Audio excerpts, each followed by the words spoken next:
નમસ્કાર, હું છું પ્રિયા અને તમે જોઈ રહ્યા છો જનતા કી જાણકારી ન્યૂઝ। નજર કરીએ આજના સમાચાર ઉપર। હારીજના ખેમાસર વિસ્તારમાં એક ગરીબ પરિવાર આજે પણ અંધકારમાં જીવી રહ્યો છે। જ્યારે સેવાભાવી ગ્રુપે માનવતાના હિતમાં આગળ આવી જૂના વીજ બિલ અને નવા મીટરનો તમામ ખર્ચ ભર્યો, ત્યારે પરિવારને આશા જાગી હતી કે હવે તેમના ઘરમાં પ્રકાશ ફેલાશે।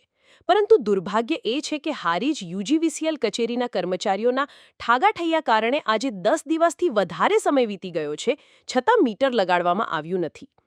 પરિવારમાં એક ભાઈ બીમાર છે, બીજાની તબિયત નબળી છે અને વીજળી વિના તેઓ ગરમી અને અંધકારમાં જીવન જીવવા મજબૂર બન્યા છે। નાયબ ઇજનેર એનડી પટેલે સ્વીકાર્યું કે અરજી મંજૂર થઈ ગઈ છે, પરંતુ મીટર કેમ નથી લગાડાયું તેનો જવાબ તેમના પાસે નથી। સવાલ એ છે, શું હારીજ યુજીવીસીએલ તંત્ર હવે જાગશે અને આ ગરીબ પરિવારને પ્રકાશ આપશે કે ફરીથી કુંભકર્ણ નિંદ્રામાં જ રહેશે? રિપોર્ટ અનિલ રામાનુજ, રાધનપુર, પાટણ।